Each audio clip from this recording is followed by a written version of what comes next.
बोलिए शंकर भगवान की जगह। अब मैं वायव्य संहिता में परम धर्म का प्रतिपादन सेवागम के अनुसार पाशुपत ज्ञान तथा उसके साधनों का वर्णन सुनाती हूँ। ऋषियों ने पूछा, वायुदेव ये वह कौन सा श्रेष्ठ अनुष्ठान है जो मोक्ष स्वरूप ज्ञान को अपरोक्ष कर देता है? उसको और उसके साधनों को आज आप हमें बताने की कृपा करें। वायु ने कहा, भगवान शिव का बताया हुआ मैं उसी को श्रेष्ठ अनुष्ठान कहा गया है। उसके सिद्ध होने पर साक्षात मोक्षदायक शिव अपरोक्ष हो जाते हैं। वे परम धर्म पांचों पर्वों के कारण क्रमशः 5 प्रकार का जानना चाहिए। उन पर्वों के नाम है क्रिया, तप, जप, ध्यान और ज्ञान। ये उत्कृष्ट श्रेष्ठ हैं। उन उत्कृष्ट साधनों से सिद्ध हुआ धर्म परम धर्म कहा गया है, जहाँ परोक्ष ज्ञान भी अपरोक्ष ज्ञान होकर मोक्षदायक होता है। वैदिक धर्म 2 प्रकार के बताए गए हैं, परम और अपरम।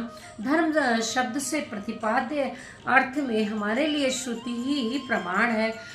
योग पर्यंत जो परम धर्म है वह श्रुतियों के शिरोभूत उपनिषद में वर्णित है, और जो अपरम धर्म है वह उसकी अपेक्षा नीचे श्रुति के मुख भाग से अर्थात संहिता मंत्रों द्वारा प्रतिपादित हुआ है, जिसमें पशु जीवों का अधिकार नहीं है।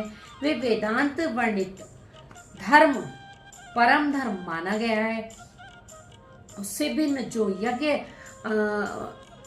याज्ञादि हैं उसमें सबका अधिकार होने से ये साधारण या अपरम धर्म कहलाता है। जो अपरम धर्म है वही परम धर्म का साधन है।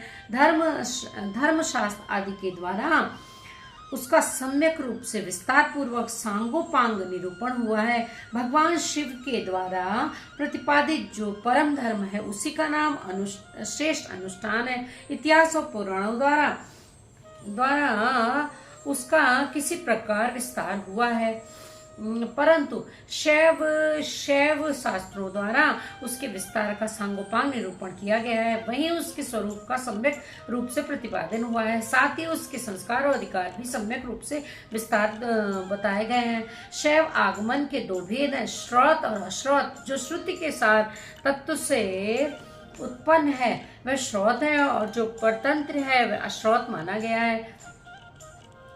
स्वतंत्र शैवागम पहले 10 प्रकार का था, फिर 18 प्रकार का हुआ। वह कायिका आदि संज्ञाओं से सिद्ध होकर सिद्धांत नाम धारण करता है। श्रुति सार में जो शैव शास्त्र है उसका विस्तार 100 करोड़ श्लोकों में किया गया है। उसी में उत्कृष्ट पाशुपत व्रत और पाशुपत ज्ञान का वर्णन किया गया है। युग युग में होने वाले शिष्यों को उसका उपदेश देने के लिए भगवान शिव स्वयं ही योगाचार्य रूप से जहाँ तहाँ अवतीर्ण हो उसका प्रचार करते हैं। इस शैव शास्त्र को संक्षिप्त करके उसके सिद्धांत का प्रवचन करने वाली प्रमुखतः 4 महर्षि हैं,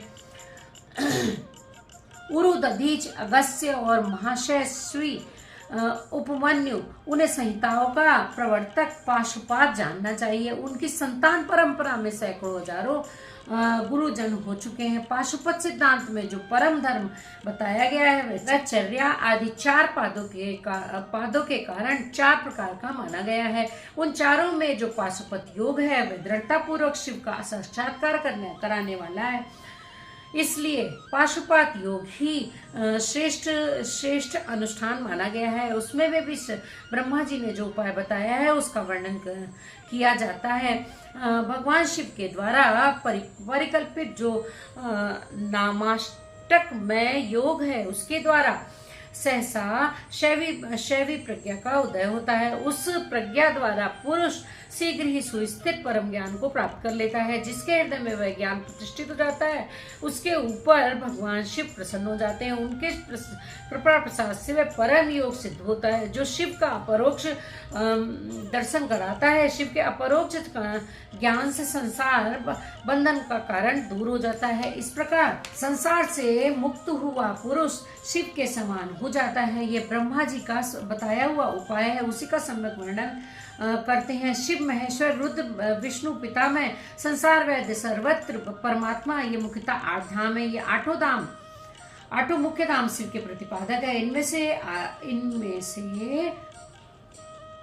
आदि 5 क्रमशः शांत, शीतता आदि 5 कलाओं से संबंध रखते हैं और उन 5 उपाधियों को ग्रहण करने से सदाशिव आदि के बोधक होते हैं। उपाधि की निवृत्ति होकर उन भेदों की निवृत्ति हो जाती है। वह पद ही नित्य है, किंतु उस पद पर प्रतिष्ठित होने वाले अनित्य कहे गए हैं। पदों का परिवर्तन होने पर पदा वाले पुरुष मुक्त हो जाते हैं। परिवर्तन के अनंतर पुनः दूसरे आत्माओं को उस पद की प्राप्ति बताई जाती है और उन्हीं के वे आदि 5 नाम नियत होते हैं। उपादान आदि योग से अन्य 3 धाम संसार वैद्य, सर्वज्ञ और परमात्मा भी त्रिविध उपाधि का प्रतिपादन करते हुए शिव में ही अनुगत होते हैं। अनादि मल का संसर्ग उनमें पहले से ही नहीं हुआ है तथा वे स्वभावतः अत्यंत शुद्ध स्वरूप हैं, इसीलिए शिव कहलाते हैं। अथवा वे ईश्वर समस्त कल्याण में गुणों के एकमात्र घनीभूत विग्रह हैं। इसीलिए शिव तत्व के अर्थ को जानने वाले श्रेष्ठ परमात्मा उन्हें शिव कहते हैं। 23 तत्वों से परे जो प्रकृति बताई गई है उससे भी परे 25वें तत्व के स्थान में पुरुष को बताया गया है, जिसे वेद के आदि में ओंकार रूप कहा गया है। ओंकार और पुरुष में वाच्यवाचक भाव संबंध है। उसके यथार्थ स्वरूप का ज्ञान एकमात्र वेद से होता है। वे ही वेदांत में प्रतिष्ठित हैं, किंतु वह प्रकृति से संयुक्त हैं। अतः उससे भी परे जो परम पुरुष है उसका नाम परमेश्वर है, क्योंकि प्रकृति और पुरुष दोनों ही प्रकृति उसी के अधीन है। अथवा यह जो अविनाशी त्रिगुणमय तत्व है उससे प्रकृति समझना चाहिए। इस प्रकृति को माया कहते हैं। यह माया जिनकी शक्ति है उन मायापति का नाम महेश्वर है। महेश्वर के संबंध से जो माया अथवा प्रकृति में शोभ उत्पन्न करते हैं वे अनंत या विष्णु कहे गए हैं। वे ही कालात्मा और परमात्मा आदि नामों से पुकारे जाते हैं। उन्हीं को स्थूल और स्थूल रूप से कहा गया है। दुख अथवा दुख के हेतु का नाम सत है। जो प्रभु उसका द्रावण करते हैं उसे मार भगाते हैं। उन परम कारण शिव को साधु पुरुष रुद्र कहते हैं। कला काल आदि तत्वों से लेकर भूतों में पृथ्वी पर्यंत जो 36 तत्व हैं उन्हीं से शरीर तंद्रा रहित हो व्यापक रूप से स्थित है। वे भगवान शिव रुद्र कहे गए हैं। जगत के पिता में जो मूर्त्यात्मा है उन सबके पिता के रूप में भगवान शिव विराजमान है, इसलिए वे पिता में कहे गए हैं। जैसे रोगों के निदान को जानने वाला वैद्य तदनुकूल उपायों और दवाओं से रोग को दूर कर देता है, उसी तरह ईश्वर लय योगाधिकार से सदा जड़ मूल रहित संसार रोग की निवृत्ति करते हैं। अतः संपूर्ण तत्वों के ज्ञाता भगवान उन्हें संसार वैद्य कहते हैं। इस पृथ्वी के संसार ज्ञान के लिए 10 इंद्रियों के होते हुए भी जीव पूर्ण लोकों में होने वाले स्थूल सूक्ष्म पदार्थों को पूर्ण रूप से नहीं जानते, क्योंकि माया ने ही उन्हें मल से आवृत कर रखा है। परंतु भगवान सदाशिव संपूर्ण विषयों के ज्ञान के साधनभूत इंद्रियादि के न होने पर भी जो वस्तु जिस रूप में स्थित है उसे उसी रूप में ठीक ठाक जानते हैं, इसलिए वे सर्वज्ञ कहलाते हैं। जो इन सभी उत्तम गुणों से संयुक्त होने के कारण सबके आत्मा है, जिनके लिए अपने से अतिरिक्त किसी दूसरे आत्मा की सत्ता नहीं है, वे भगवान शिव स्वयं ही परमात्मा है। आचार्य की कृपा से उन 8 नामों का अर्थ सहित उपदेश पाकर शिव और 5 नामों द्वारा निवृत्ति आदि 5 कलाओं की ग्रंथि का कमसा छेदन और गुण के अनुसार शोधन करके उद्घात युक्त और अनिरुद्ध प्राणों द्वारा हृदय, कंठ, तालु, भूमध्य और ब्रह्मरंध्र से युक्त पूरी अष्टक का भेदन करके सुषुम्ना नाड़ी द्वारा अपने आत्मा को सहस्त्रार चक्र के भीतर ले जाएं। इसका शुभ्र वर्ण है, वह तरुण सूर्य के सदृश रक्तवर्ण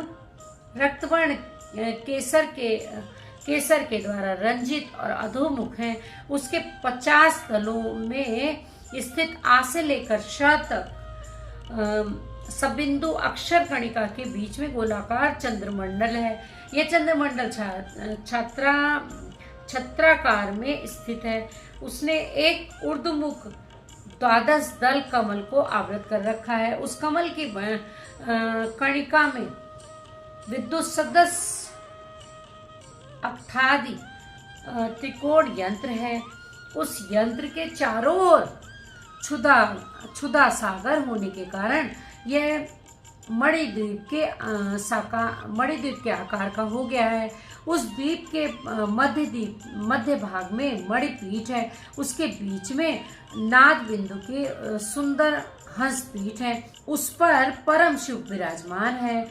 उक्त चंद्रमंडल के ऊपर शिव के तेज में अपने आत्मा को संयुक्त करे। इस प्रकार जीव को शिव में लीन करके शाक्त अमृत वर्षा के द्वारा अपने शरीर के अभिषिक्त होने की भावना करें। तत्पश्चात अमृतमय विग्रह वाले अपने आत्मा को ब्रह्मरंध्र से उतार कर हृदय में 12 दल कमल द्वारा अर्धनारीश्वर रूप में विराजमान मनोहर आकृति वाले निर्मल देव भक्तवत्सल महादेव शंकर का चिंतन करें। उनकी अंग कांति शुद्ध स्फटिक मणि के समान उज्जवल है। वे शीतल प्रभा से युक्त और प्रसन्न है। इस प्रकार मणि मन ध्यान करके शांत चित्त हुआ मनुष्य शिव के 8 नामों द्वारा ही भाव में पुष्पों से उनकी पूजा करे। पूजन के अंत में पुनः प्राणायाम करके चित्त को भली भांति एकाग्र करते हुए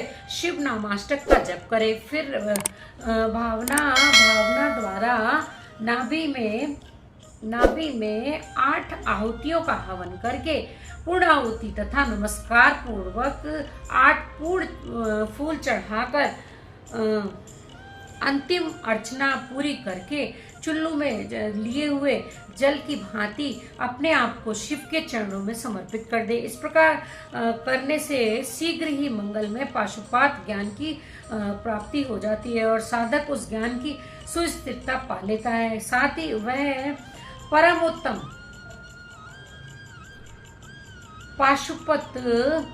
पाशुपत व्रत और परम योग को पाकर युक्त हो जाता है। इसमें संशय नहीं है। इस प्रकार वायवी संहिता में अध्याय 32 पूरा हुआ। बोलो शंकर भगवान की जय।